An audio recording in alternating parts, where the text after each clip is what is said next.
Music is nice. I think we can all agree on that. So putting a bunch of songs in one package, usually about 10 to 15 songs, is naturally going to be great. These packages of music are usually released as one work called an album. Sometimes they're just meant to be banger song after banger song, but other times they can actually be one cohesive package that really moves you. I like both personally, and today we're going to look at my favorite albums 16 through 13 of my favorite albums list.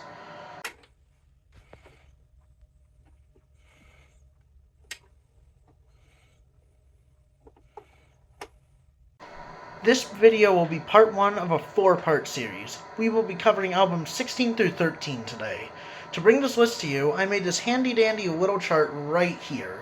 I mainly only listen to a few genres, so it only covers one genre of music, unfortunately, because classic rock happens to be my favorite genre. Maybe my taste will evolve later in the future, but for now, here's what I like. We'll be starting from the bottom right and moving up to the top left. Ready? Let's go. First up, we got A Hard Day's Night. A Hard Day's Night is easily the best of their first 4 albums, and maybe even the best of their first 5, actually. It's only 30 minutes long, but a lot of that is pure Beatles fun. The fast tracks are fun, the ballads are beautiful, and even the moody-sounding songs are marvelous. I had to use a thesaurus to look up a word for that. I couldn't think of any myself.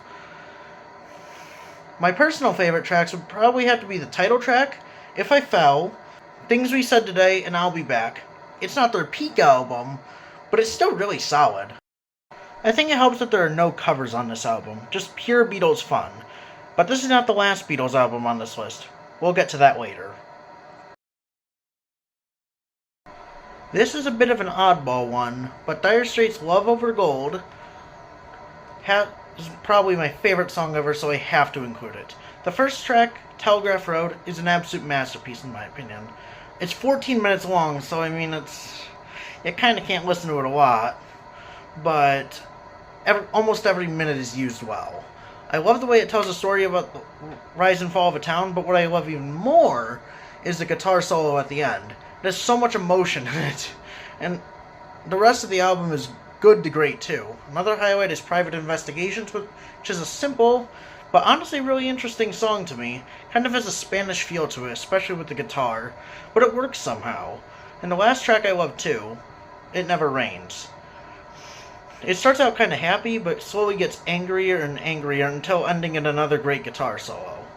There's only 5 songs on this entire album, but it's still 40 minutes long. Somehow it's not boring despite how long these songs are, though I am kind of a sucker for long songs.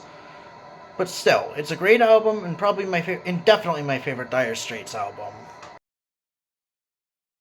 I'm not really sure if this one should count as an album, but I'm going to put it here anyway.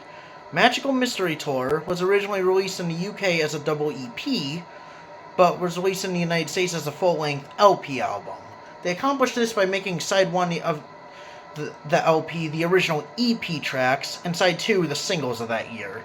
And what came out of it was a surprisingly strong album, despite how disconnected it is. Variety is the name of the game here. It's got old-style tunes, super psychedelic rock, and classic pop songs, and even an instrumental for good measure. And not only is there variety, but there's quality here too. Songs like Strawberry Fields Forever, Penny Lane, I Am the Walrus are all classics.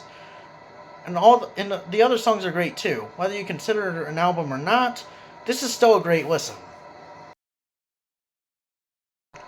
Cold Spring Harbor is another odd pick for a favorites album list, but I honestly think it's a Billy Joel album I listen to the most. It's short, very short, only 29 minutes, but there's a surprising amount of good songs for a first attempt. It's very relaxing too, mostly consisting of soft rock or piano tunes. She's Got Away is one of Billy Joel's most iconic tracks, and while this version isn't as iconic as the live version you see on Songs in the Attic, or probably most radio stations, it's still pretty good. And a rendition of Everybody Loves You Now is easily the best version of that song, at least in my opinion. And some of the unknown songs are great too, like You Can Make Me Free sounds like an old Paul McCartney song. Falling in the Rain is another great one, and especially Tomorrow Is Today, which is a really depressing song actually, but it's beautiful. It's also really interesting how high his voice used to be able to go. He had an amazing voice, honestly, and this album is a great showcase for that. Unfortunately, that is all we have time for today. We're not in my top 10 albums. These are all some really quality albums. If you are into classic rock, or like Billy Joel or something, I highly recommend them. If you want to see my 12th through 1st favorite albums, consider subscribing so you know when they are released. Thank you guys for watching, and I will see you guys in the next video. Have a great day.